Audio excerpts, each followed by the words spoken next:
Yo! Happy New Year! Welcome back to the Andy Social Podcast. My name is Andy Dowling, and yes, 2018, here we are. First episode back. I'm pumped.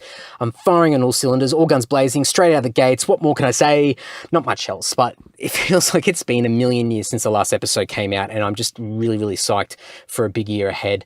I did take a little bit of time off in January, a bit of a recharge, stockpiled some episodes for 2018, but probably most importantly, I sat back and I tried to work out how the hell am I going to top 2017? Because at least from my biased perspective, 2017 for the Andy Social Podcast was an absolute banger. Some stats, if I may. 53 episodes, 58 guests, 64 plus episodes of me crapping. Well, not just me crapping on, but, you know, I had guests on, so I don't know what that equates to. 20 hours of me crapping on, including now. Anyway, guests include some highlights: Leroy Loggins, NBL basketball legend, Rusty Young, the author of Marching Powder and Colombiano, Tony Barber, need I say more, Johnny D, Mike Mills, Matt Moore of Mortal Sin, Willie G, guitar tech of Megadeth, Anthrax, Slayer, etc., Dr. Steve Salisbury, who is a paleontologist, Professor Tamara Davis, who is an astrophysicist, and Mike Mills of Toehider and Johnny D of Doro, I should clarify. And the list goes on. There's heaps of people. You can go over to andysocial.net and you can check out what was a big year for the podcast. Lots of guests there, and you can also check out the previous years, 2015, 2016. Yeah, we're getting old. But here I am. I'm standing here now in front of what appears to be the Mount Everest of podcasting. I have this summit that I need to climb to at least achieve what I achieved last year, and I'm confident that I'll be able to surpass it and even, I don't know, just achieve so much more than I did last year. And I'm really, really excited. And just from the first few episodes that I've recorded for this year, I am pumped. I've got some great ones. I'm really, really excited for you guys, and just, yeah, I can't wait for you guys to hear them all. And before I get into it, yes, I'm rambling on, but a couple of quick things before I kick in. So one thing I'm going to do this year, and hopefully I'm going to be able to maintain it for the year, is I want to do a shout out on each and every episode of 2018 for the Antisocial Podcast. There are heaps of you that listen to the podcast and you support the podcast and me personally in a whole range of different ways. You leave reviews on iTunes and on Facebook. You tag the podcasts in places. Fucking spit it out, Andy. You shout me a beer on paypal.me. You use the Amazon portal. You buy my merch over at andysocial.net. Plug. You do all these great things. You leave me messages of encouragement, really positive feedback. You refer me to amazing guests, and just do so much that keeps me fueled and motivated to keep pushing forward and now into a new year of the podcast. And many of you are musos, you're business owners, you're involved in projects, you're doing really, really good things. So I thought, you know what? I should give you guys a little bit of a shout out, a thank you, and also plug what you're involved with as well. And, it's a little thing. It's a little thing to give back and just show my gratitude for what you guys do for me. So for the first shout out for 2018, to kick the new year off, a big thank you and a big shout out to Mark Randall of Thump Music Australia. Now, Mark is a massive supporter of what I do personally, and also the Antisocial Podcast. He leaves reviews for the podcast, not just for the Antisocial Podcast, but for Self-Starter. He's always referring my podcast to other people. He's buying my merch. He's always messaging me with words of encouragement. He really gives me a lot of motivation to keep moving forward. And the least I can do, Mark, is just to do a massive thank you for your support. It means a hell of a lot. And for anyone interested, please check out Thump Music Australia. You can go to, I believe it's thumpmusic.com.au or thumpmusicaustralia.com.au. But Thump Music is a touring company that brings out internationally recognized musicians and holds masterclasses around Australia for music enthusiasts and Australian musos. And he's been involved in some great tours in the past. Joe Satriani, Steve Vai, I'm pretty sure Steve Vai as well. But he's been involved in some amazing things in the past. And from what I gather, 2018 is going to be a big year for Thump Music as well. So make sure you go and check it out. He's doing great things in Adelaide, and just a big supporter of the podcast. So thank you so much, Mark. And I'm really looking forward to giving more people shout outs and thank yous and plugs throughout the year in the weeks to come. So thank you very much again. Now, here we are. First episode back of 2018. This week's guests are Adam Johansen and Damian Martin, who are the co-directors of Oz Studio. Now, Oz Studio is a special effects studio that specializes in prosthetics, creature creation, and a whole range of different, animation and all sorts of stuff in the movie, film and TV world, and just really, really exciting stuff that they do.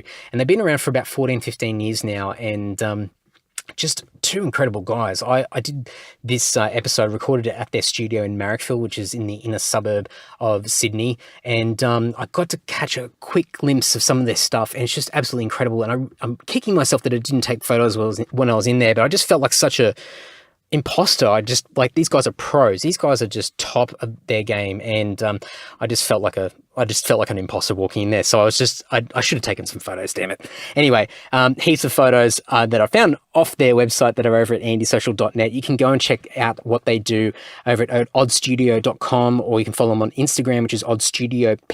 And all the links are over at andysocial.net in the show notes as well. But these guys have been involved in like amazing stuff. So Star Wars, Mad Max, Alien, just lots of cool stuff, a lot of TV as well. And go over to andysocial.net, trust me, or oddstudio.com, and you'll get to see what they're involved with. Now, a couple of quick things.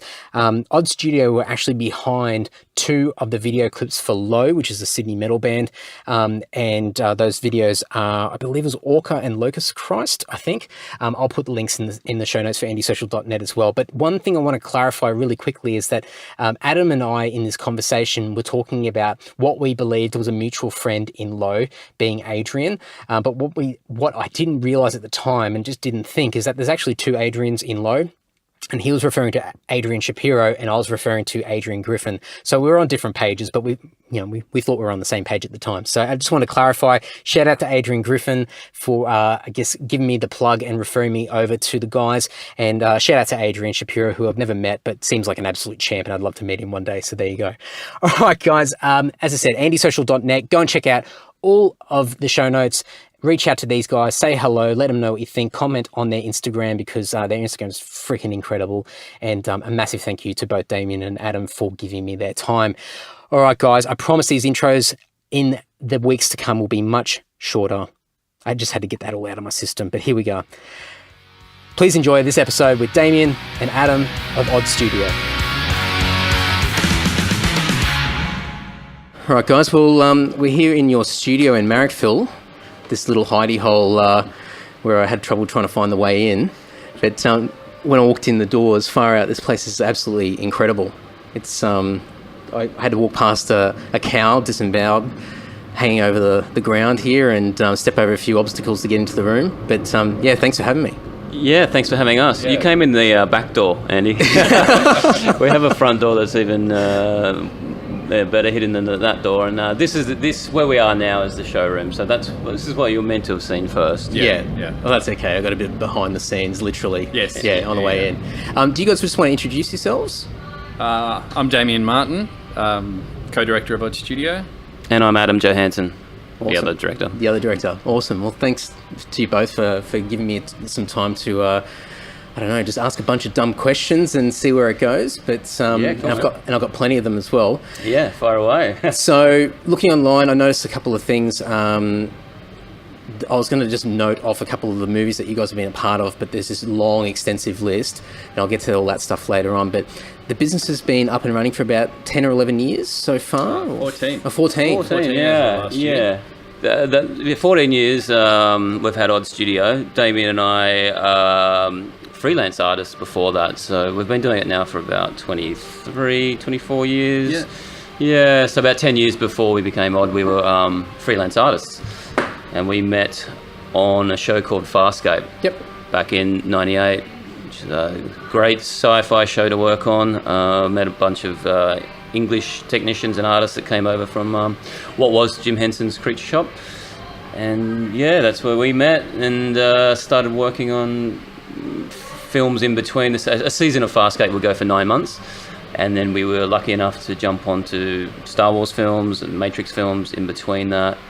And we were heading up different departments on all those shows. So yeah, we just sort of good working relationship, good friends, and the same kind of nerdy rubber monster geeks. Yeah. You know, we really hit it off. Was there a moment was it a gradual sort of progression to get to the point where you thought we need to actually run our own operation? Because I mean, working freelance, it has its pros and its cons. Yeah, absolutely. Yeah, I think we, or for me personally, was getting jobs in between seasons of Farscape and films where I needed to build a studio to do those, so whether they were mostly commercial work. And so I'd set up a studio, and we worked on a few of them together, and then pull it down at the end of it, and then go on to the next project. And it just sort of hit a point where you sort of knew that it was worth setting something up. Something permanent.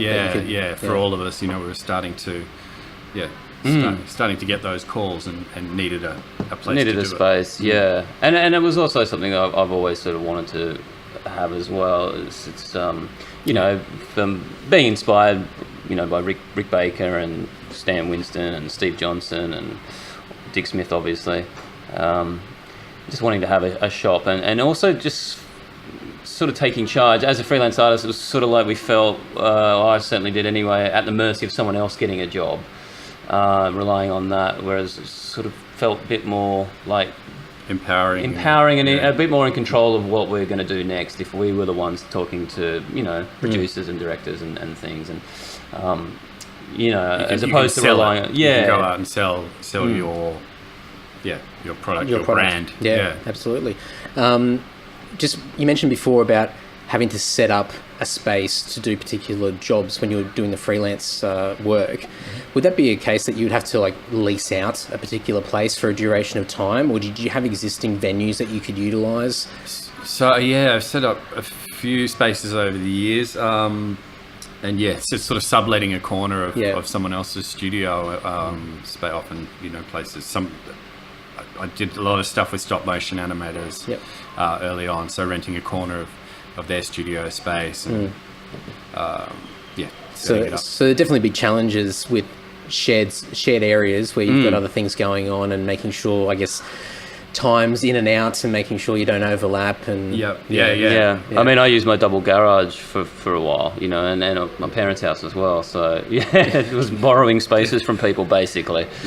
And even when it was my own house, it was sort of shared it with my wife. So can I have the double garage for a while and do some fiberglassing in there, which went down real well. Yeah, wears thin pretty quickly. Yeah, a bit of compromise along the way. Absolutely. But I mean, I would assume that looking back now, you would have had to go through all those different scenarios and moments to actually get to the point that you're in now. It was just absolutely, there were necessities that you had to experience. It's an evolution, and you can't build a big studio and expect to fill it. You've got to sort of evolve to a point where it's worth doing that. It certainly doesn't happen overnight. It's a big step. Absolutely. And so especially in this industry, it can be very fickle at times. So it is a massive commitment, a really big step. And it took us a while to get there, but and even in the early days when we first started Odd Studio, when we first started, there was actually 5 of us. It wasn't just Damian and myself. The 5 became 3 pretty quickly, and then the 3 of us, we sort of ran Odd Studio together for maybe 8 years or something. 7-8 years, and then sort of went our separate ways, and it's become Dane and myself, and we've got a bunch of technicians and friends that work with us, almost regularly, very regularly, depending on the projects we have on. But it's definitely an evolution. It's taken a while to get where we are now. So do you have any permanent staff apart from both of you owning the business, or are they more contractors that come in and out and assist on projects? There's a couple that I would say are permanent staff, absolutely, and then above that, it's contractors. Something like Alien Covenant, we at our peak had 45 people in the creature shop. Something like Little Monsters we just worked on with Abe. I think we were that's 6 to 8. 6 to 8 for most of it. Mad Max was about that. It really depends on the project. 10. But we just have to, because as Adam said, it's fickle. And we are kind of niche. Every film has a costume designer, but not every film has prosthetics or specialized props and models or creature effects. So it's hard to employ someone full time and permanent and give them a guarantee to be able to expand and contract. And that's right. Keep it fluid, which is quite beneficial. Yes, in certain I think ways, it's necessary for us to be able to expand and contract. As a company. From a talent pool point of view, because I mean, I don't know anyone that I've ever met that has worked in prosthetics or anything in special effects and whatnot, and you've both mentioned like it's this niche industry. Yeah. How do you, I mean, obviously you build networks over the years and whatnot, but do you have like a talent pool of people, or is there a particular sort of recruitment network that handles sort of special effects that you tap into and search for people? You put an ad out there? How's that work? We do have a network. It's a pretty small network, especially local, Aussie. But we've got a really good core team. So of up to 10 people, 15 people that we could call upon, and they're not always available. There's obviously multiple productions going on, so we may not be able to bring them on our project if they're already working somewhere else. But in addition to that, it can get tricky for sure. I mean, you've got New Zealand quite close by, but those guys are always fairly busy at Weta, and then you look abroad as well. There's a lot of people coming out of colleges and things that are at that sort of entry level, juniors that are really keen to sort of get in, and or people going sideways from makeup careers or model or theatre or puppet people that want to go sideways. So we're really regularly contacted by people. I think it's important to sort of mention we don't just do prosthetics and creature effects. There is model making and costume work and puppets and things like that as well, and that covers a few different industries. I guess it's entertainment industry really, and as Damien mentioned, there are people that have been working in theatre for a while that want to have a go, and then the disciplines are fairly similar. The processes are kind of are pretty similar. I started off working 4 years at a company that built animatronic puppets for theme park rides. That's how I started out, before I got into film. Always wanted to get into film and was always obsessed with movies and creatures, but theme park rides and things were what I started out doing, and then Is I don't even know what sort of qualifications you go through as far as experience and whatnot, but does on the job or hands-on experience, is that far more valuable if you guys are looking rather than somebody 100%. who's gone through the theoretical sort of progression? Yes, hands-on, but even someone who's passionately taught themselves and has built a portfolio. We get contacted by a lot of people who say, I really want to do makeup effects. Like, cool, what have you done? So, well, nothing. Nothing, but I'm really into it. So why not? What's your favourite character? I don't know. And both of us were making things in their bedrooms. In our bedrooms, without the internet, without access to tutorials, without the amazing amount of information and educational resources that are out there now. You go down ordering and books from the US and Fangoria mag had come through, and all that sort of stuff. Just pouring through them, trying to glean every bit of information and doing magic that videos. stuff in your bedroom. That's it. So and then now it's so much easier. Well, absolutely. We didn't have that, incredible. and we didn't have access to the materials that we saw coming out of the States or all the things we were researching at the time. So I think that's a huge advantage here as well. We taught ourselves to sort of use industrial materials and things like that, and sort of tweak them to create these kind of lifelike things. But Damien's right. I was always sort of sculpting something at home or drawing. I used to draw a lot more than I do. Actually, I don't draw now, but as a kid I would draw a lot. And just also playing with, Star Wars figurines and things. My imagination was always pretty crazy. But these days, you do get that. You get a lot of people go, this is all I've ever wanted to do. Yeah. And you go, cool, what have you done? It's like, well, nothing yet, but... Big dreams, but not much more. It's kind of the motivation and the will has to result in work. You should, if you want to make, there's no excuse not to be making.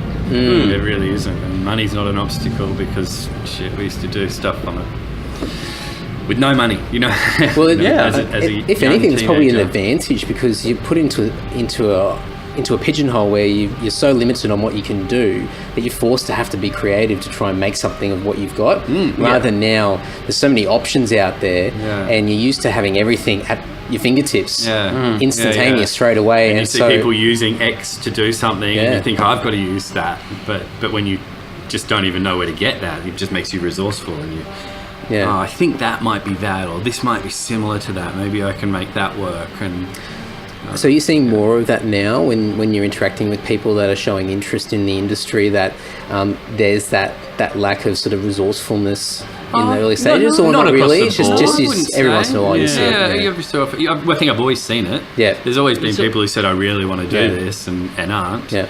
I feel like there's more people trying to get in now than certainly when we were sort of starting out, and people of our age that are in the industry still are really big fanboys and nerds, kind of, you know. And now I feel like there's more people going, I think that'd be cool to do, you know, as opposed to being obsessed with monsters or creatures as a kid, you know, as we were. But no, I think it changes. You know, we still meet people and when we go, wow, that was me, you know, that person has really just, there's a whole, I would rather see a portfolio full of unfinished sculpts that people have done rather than a folio of someone that's gone to a college and only just done what was required of that course. I can see that module, that module. Tick, Okay, tick, what have tick, you done tick. since you left And college? you know, Nothing? Okay, well, why not? There's You know, 50 why? folios that look like that, and it's kind of that, you know, they kind of got to stand out. So, as I said, I'd rather see, you know, someone 10 unfinished sculpts because they don't know how to mold them. Yeah. And it doesn't. But they've made that wanna effort. You can see it. They wanna, It's not even about hungry quality to at learn that how to point. mold, you know. So I'm not looking for quality. I'm looking for just an interest, like a real passion there. there's some fantastic people. You know? And you mentioned it's something that's increasing. It's emerging. It's an emerging sort of area. Look, I think it is. I think social media is one thing. You know, Whether it's more visible, and those people were doing stuff in their bedroom, but now they're posting, and I don't know. Yeah, there's a lot of YouTube people out there doing stuff, and it's certainly easier to find now that you can Google it. Than, you know what I mean? Yeah, it's easier absolutely. to approach than back when we were doing it. It's like, how the hell do I find someone to get a foot in the door? Do you think things like sort of TV series and things like Game of Thrones and all that kind of stuff's probably brought another sort of spotlight to this sort of segment as well? Whereas, I mean, it's always been movies and all that sort of stuff there, but it seems to be like this this heavy digestion of content where people are just binge watching these HBO and these Netflix series and whatnot. I think that's definitely, you're right. That's definitely changed. The ability to just watch a whole heap of different things. But there was always, you know, there's always Doctor Who's and always, you know, V, and there's always been... You know, we came through on a certain generation of monster films, and one of our, you know, Emily, who works with us all the time, Doctor Who is her thing. It's her Star Wars, you know. Yeah, right. And okay, cool. Oh wow. Okay. And she's become permanent here, and her folio, when she, you know, I remember she was sending emails. I was corresponding with her for about 6 months before she came in and said, hey. And her folio really stood out from everyone else's. It just the quality was already there. I could really see it, but there was that passion, and there was something. Beyond saying I love all this stuff, you could see that, well, yeah, she really does love Doctor Who. She had done personal projects, Doctor Who characters, and that started off with work experience for a while, and then it went into employment. So you know, it does happen. But there are I think there are a lot of people that think this is what they want to do, or perhaps like the idea of it. See the idea that this is really glamorous and it's nice thing to put against their name. How do you guys market yourselves in this industry? Because, I mean, looking online on your website, and you've got a number of different areas, and not only sort of movies and television and such, but you're doing commercials, you're doing other things as well on the way, and you've mentioned a couple of other facets of the business. How do you guys put yourself out there to attract clients? Obviously, there's networking with existing people that you've worked with in the past, and that will lead to opportunities through reputation and whatnot. But I mean, I saw one example in the portfolio on the website, and I laughed at it because it was subtle makeup for insurance ads. I think. Yep. And I mean, I have to dig into that a little bit because I want to know what kind of brief you guys get for something like that. How do you guys market yourselves into different pockets and different segments? Maybe not well enough. I mean, word of mouth and return business is a huge part of it. Yeah. I mean, that would be, you know, the thing, working with directors and producers that you worked with before and you build relationships with. I mean, that can't be beaten. But certainly social media has taken, you know, has changed the marketing landscape for all of us, you know, going back, you know, 5-10 years. So I mean, it's good and bad that goes along with that, but I think it sort of made the world a smaller place. So our company, all the way down here in Australia, has been noticed, everywhere because we've built relationships with people sharing their work and us sharing our work online. And then there's, from that goes, trade shows that, we've attended, in LA and London, things like that. So meeting other artists. And there's also, co-productions. So, productions coming over here and knowing about us because of our social media presence. And then, it's at the end of the day, though, it's got to be more than that. You still have to have relationships with people, but that's a good way to meet people. It really is. There's a lot of negative stuff and horrible, nasty, trolly shit out there. But there's a lot of good points about it, and it has allowed us to meet great artists in Spain and in Sweden and all over the globe. So. I guess having sort of different niches in these different pockets would help, I guess, build stronger networks. Like if you were providing a service or a product that was so general that would appeal to the majority of the population, it'd be a lot harder to build really strong networks with people, I would assume anyway, because everyone sort of understands that they're in a niche.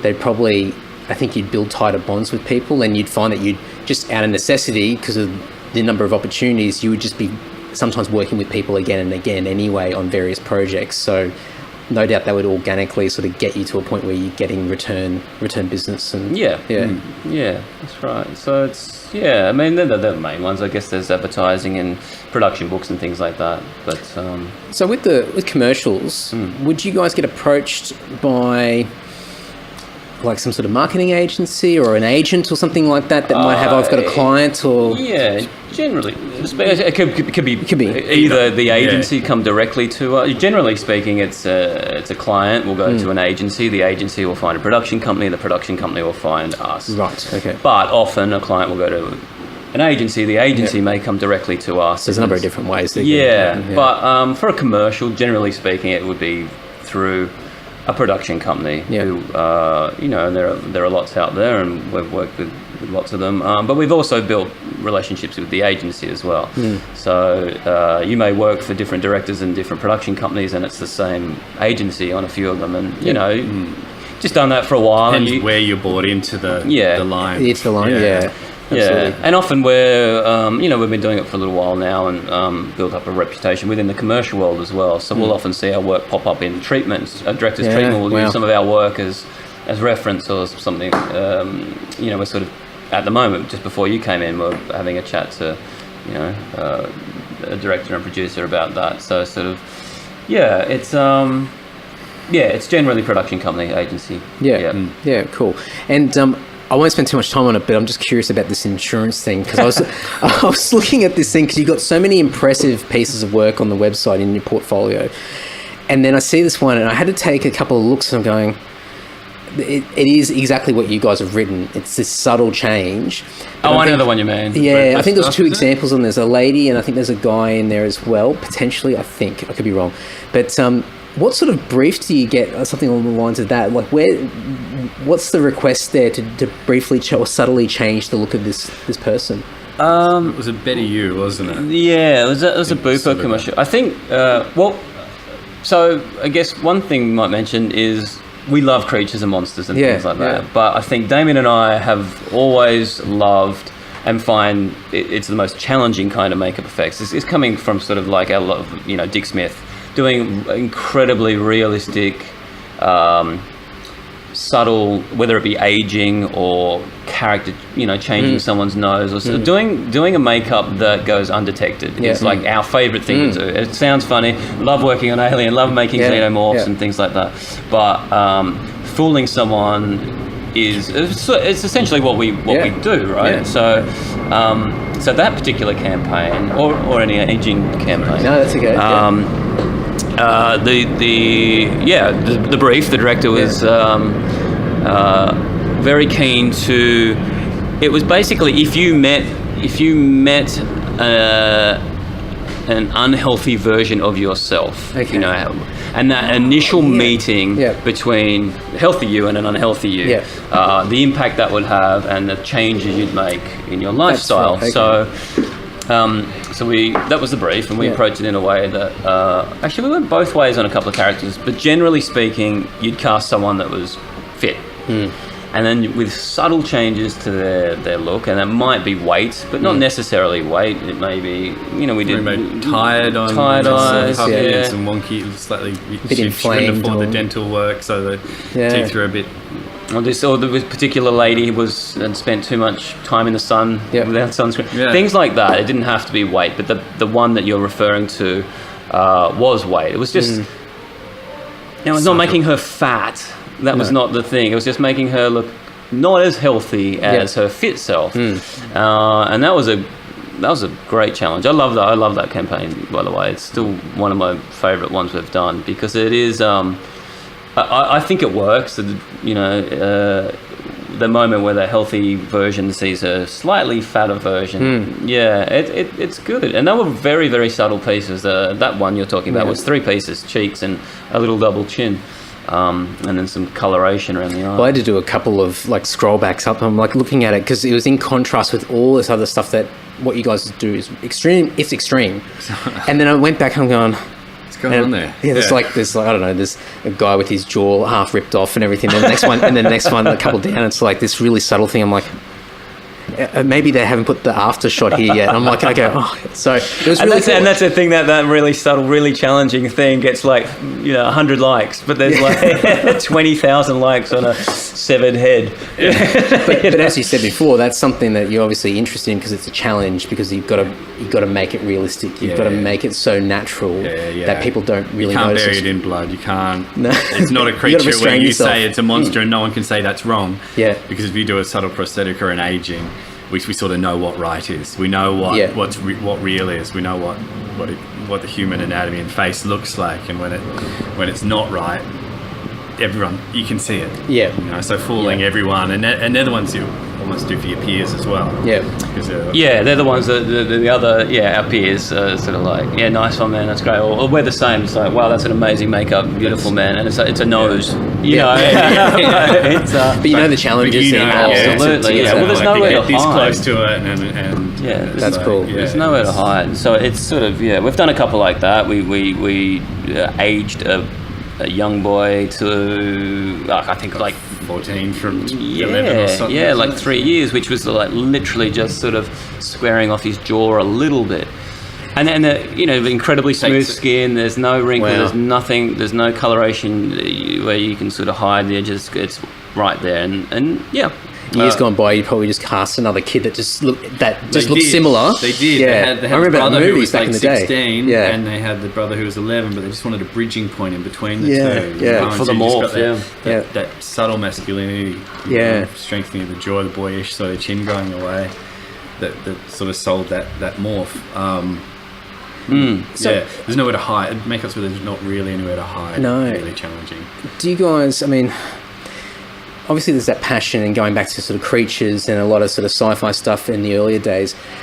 Going into this sort of pocket what are you guys leveraging off as far as, just practical experience of trying things out, trial and error, or are you guys upskilling yourselves to try and your team to try and get more sort of realistic, natural work? Because it's a different kettle of fish altogether. Well, both. It's both. It's you can't buy experience, so it's trial and error, making lots of mistakes, R&D in house. It's trying to stay up to date with what's happening globally. Like how are people doing things, and what are they using?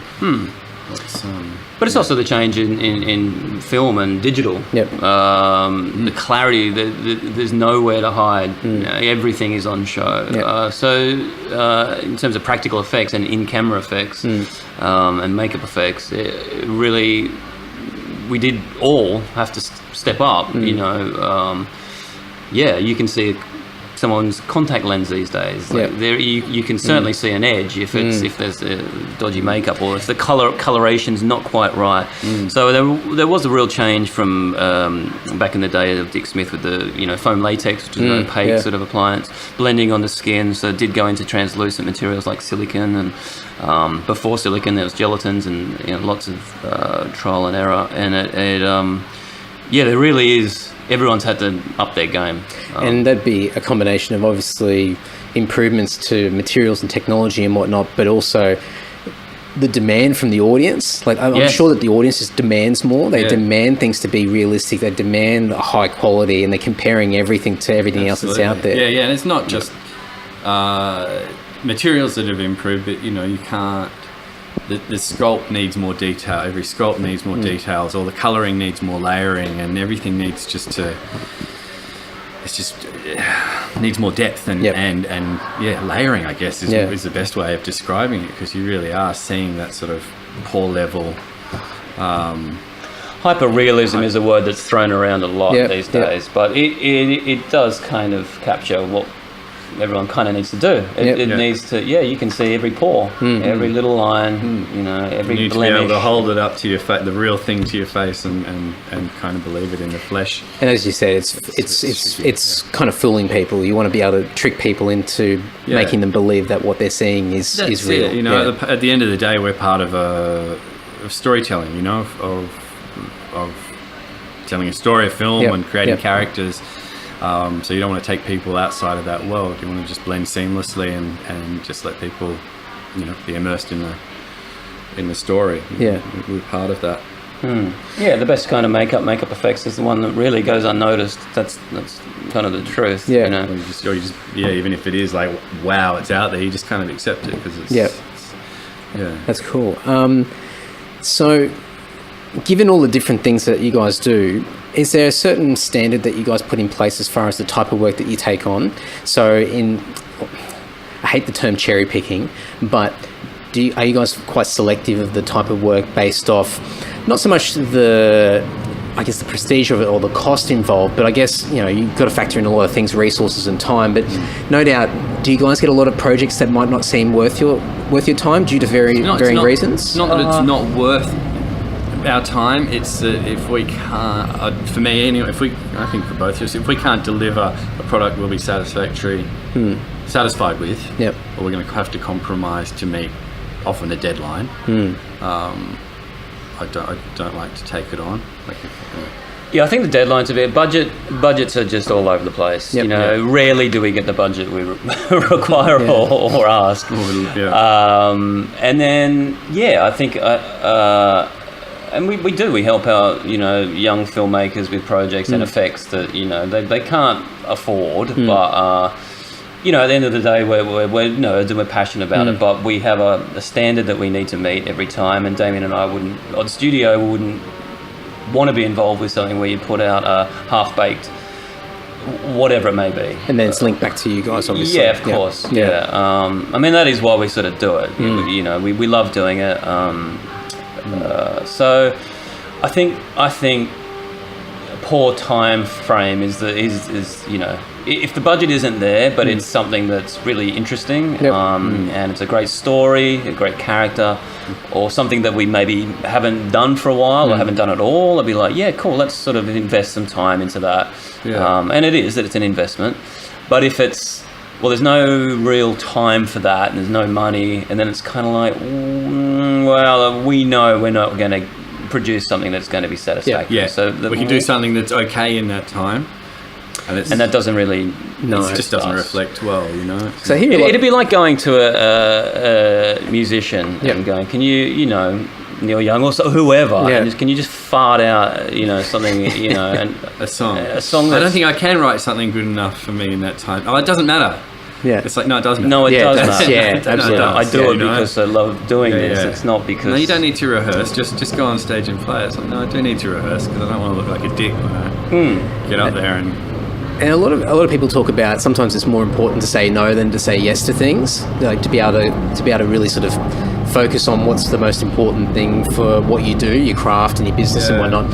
Have you guys found that over the 14, 15 years of the business running that not that you're proactively saying no to a lot more people, but you're making those type of decisions, whereas probably earlier in the piece you were saying yes to a lot more stuff to just try and build it. And that's a fair assumption. At the start we were literally taking on absolutely everything, even pushing into areas that weren't necessarily things we wanted to do. You're on a steep learning curve because you sort of need to pay rent and do it. But I don't know that I think we've been fortunate enough to be busy enough to not so much cherry pick, but we've been fortunate enough to be busy. Yeah, that's so we actually can't. You physically just cannot do it. And it might be that you can't, but because it's an amazing job, you just go all out and make it happen. But it's not that we have the luxury of no, I'm not that one. No, we're not precious like that. We wouldn't be like, we wouldn't sit here and twiddle our thumbs and just turn down something we thought we were above. Not at all. No, Damian and I think that's the thing about Odd Studio as well, being directors. We are incredibly hands-on. At the moment, it's just the two of us. Just come back from Christmas break, and it's just the two of us, and we're both just out there making stuff. We just love making stuff. So we're not fussy like that. No, I think it's not in that way. Not in that way. Yeah. So the connection that I've got to being here is through a good friend of mine, Adrian, who drums in the band Low, and they have done a couple of video clips with you guys involved. And I'm going to link them online in the show notes for this episode so people can check them out if they haven't already. But, I mean, and we won't spend a lot of time on it, but can you guys give me just a bit of an insight as to what was involved for both of those clips? Because when I look at it without knowing anything about the industry or skills involved to do it, I just went to Adrian and said, where the hell did you guys manage to pull this off? This is above anything that I've ever seen from a band like, Sydney band. Like, it's fantastic. So what kind of things were involved for the clips? Well, maybe we'll share the first one. I'll pass over to Damien. He can sort of talk that one through, and I'll have a chat about the second one. For both of them, we were involved in the execution, but they both start out with ideas.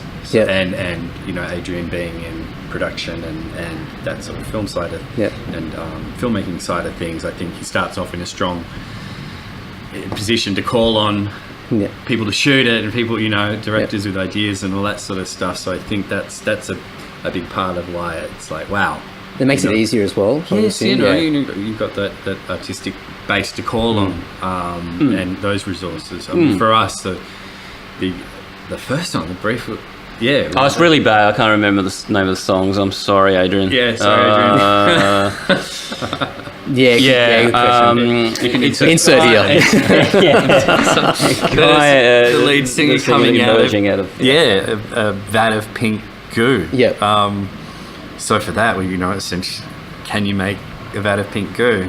So they made the vat, and I think we made, I want to say 80 or 100 litres of pink goo that was the right sort of viscosity and the opacity, so that it sort of hung on him, and I think it was a couple of years going back. I think it was a couple of years before that where we first met Adrian. I first met him on an aging job. It was for BT Super, and we really hit it off well there. I saw him wearing a Russian Circles shirt, and then I went and we did a zombie thing with Matt and Adrian, and that was really fun. And then it was after that, it was like, hey dudes, I've got this idea, and that was the one.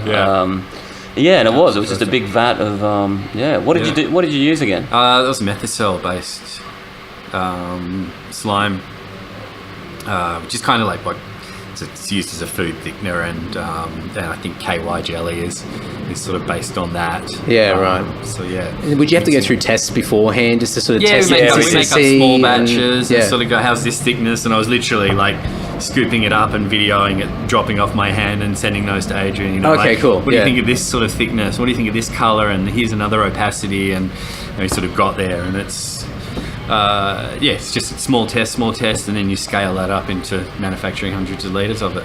And I'm pretty sure that both songs are pretty short in length. They're not long songs. But when I look at it, I'm just taking a stab in the dark here. There would have been a lot of time put into both of those videos.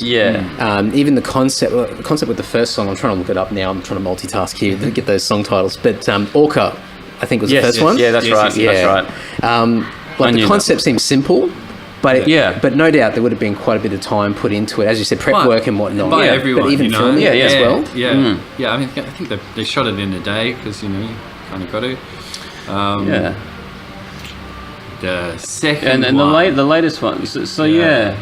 That concept, Adrian changed. I chatted to Adrian a couple of months before we did that one. That concept changed a few times. It wasn't what we ended up with initially. It was always kind of Cronenberg-ish and sort of Giger-ish, I guess, in sort of sexual weird nature. But it wasn't that at first. But for that particular one, where it ended up, it was really cool. There was a lot more went into that. That was prosthetics and makeup effects as opposed to the slime element. It was a shorter song, but Thankfully, it was shorter. What's that? Sorry? Thankfully, it was shorter. Just given it's pretty how intense. involved. It's pretty intense, but it was incredibly intense. Well, if you've seen it, you've seen that they lose their features and they kind of eventually morph into the one being. But in terms of practically for us making the prosthetics and doing the effects, it was really intense on the actors. We were literally covering. It's not digital. We are covering up their mouth. We are covering up their eyes. We are covering up their ears. It's just like hold your breath for the next take. Yeah, they did have nostrils display, so there was a little bit of digital covering up of nostrils, but it's basically starts off in a car, as you know, and just goes into this weird. Yeah, but that final stage, they were entirely completely blind with no mouths. Well, it's great because I remember watching the start of it, going, "Oh yeah, where's this going?" Yeah, and then just suddenly it's like, "Oh, hang on." I thought, "Oh," and it was borderline like I'm half disgusted by it, but at the same time, nothing's really happening that's disgusting as such, and it's just this really creepy, odd thing that and there's just something really cool about it, and but I just messaging the guys and just going, where the hell did you guys pull this off? This is absolutely incredible. Yeah. Absolutely incredible. Yeah, it was great. Great idea. Where they pulled it off is here and the dead end. Just Okay, there you go. Literally walking. They'd come back here. We'd put the next stage on, like covering. Yeah, we literally had to break down the, explaining it. It was all shot in a day, pretty mental.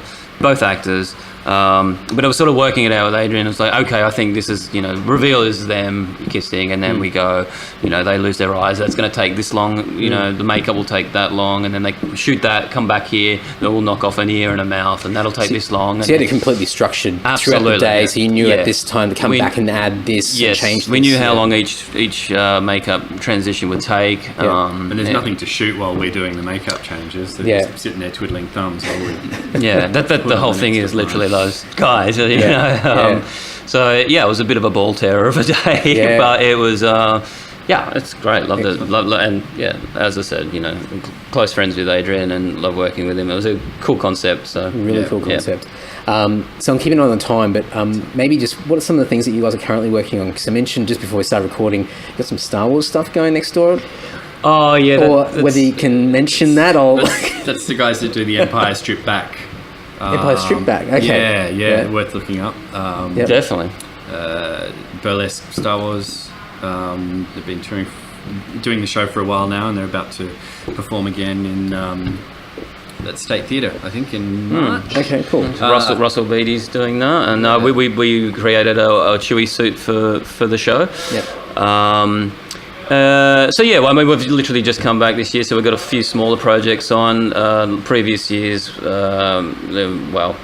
last year was, the year before that was Alien, Pacific Rim, Alien Covenant, Pacific Rim 2, and then end of last year we shot a zombie movie for Abe Forsyth called Little Monsters. Yep. And that was a lot of fun. Great script, really funny, good Aussie. Great crew. So we sort of literally finished that at Chrissy. So you've kind of got a bit of a clean slate going into the new year, apart from a couple of small projects. That's right. Going on. Yeah. Meetings and a few smaller projects we have on, but that's cool. That's good. And I guess the evolution of the business, getting it up to where it is now. Is the goal moving forward to maintain what you have, or is it to expand it? Is it to branch out into other areas, or is it just I mean, have you found your groove now, and you've got what you've needed to get to? We want to keep evolving in terms of learning and evolving our craft. Yep. We're also, as technologies change, it wouldn't make any sense to be like, okay, let's put our feet up now. Yeah, we've got this sussed because that doesn't work like that, and we don't want to be like that. But yeah, I mean, to some degree, where we are, we have built up a family of friends and colleagues, and we really feel like we've got a nice place here to work. So yeah, keep getting those projects in and keeping those crew members employed, and expanding in terms of technologies and things like that. Yeah, product development, Just the nature of the business, you're always going to have to continue to change things and improve and whatnot. Absolutely. It's an evolving thing. Yeah, and there's always branching out into something else, embracing more digital design. 3D printing. We developed a life casting silicon, which is available through Barnes, and we'll be bringing out another iteration of that hopefully soon. Probably, bringing out some more consumer producty stuff, maybe in the future. Okay, cool. But we just, whatever it is, we want to just be hands-on making. That's kind of that's why we got into this. That's right. Hard thing is we're business owners now as well as that, so you got to deal with the mundane. It is a balancing act. So if we don't get to make stuff, then it's not. We get grumpy. I want to be out there making something. I should be sculpting now. Let me out of the office. Yeah, that's really cool. Well, look, thanks, guys. Thanks, Andy. Thanks, guys. Andy. Thank you. Thanks, folks. If you want to reach out to Damian and Adam of Odd Studio, you can go over to oddstudio.com or you can go to andysocial.net. Plenty of things to check out in the show notes there. I've got links to, I've got a show reel in there, a bunch of YouTube stuff. I've got the 2 Low videos in there, as well as links to Low, so you can check out Low and their music, as well as all the Odd Studio links and everything that Adam and Damian are a part of. It's just really far out. Like, I mean, what an incredible couple of guys, and just like what they do is just, it's just top tier. It's just next level. It's really, really cool. And certainly look up to what they do. It's really, really cool. Now, before we wrap it up, if you want to shout me a beer, go over to andysocial.net, click on the shout me a beer page or button, and that takes you over to paypal.me. How sneaky of me. And you can throw me a couple of cents, 50 cents, $1, or whatever it is, and that will go towards a beer. Because you know what? I drink beer, and so I need beer money. And the less money of my own that I spend on beer, the more money I've got to supply and support this podcast. So shout me a beer if you feel generous. Please go over there. There's merch as well. You can go and buy my merch. There's an Antisocial, a couple of Antisocial t-shirts, and there's a USB flash drive for the first 100 episodes of the Antisocial podcast. You can go over there. Amazon portal, if you shop on Amazon, you can click on the portal link from andysocial.net, and I get a small cut from whatever you choose to order. Really, really cool. And thank you so much to everyone that uses those links and supports the podcast. It means a hell of a lot. Now, I'm going to keep it short and sweet. We're back 2018. I rambled on far too much in the intro of this episode, but lots of exciting episodes to come. I felt compelled to reveal who next week's guest is, but I'm not going to bother doing that. But just rest assured, the next few weeks of guests, far out.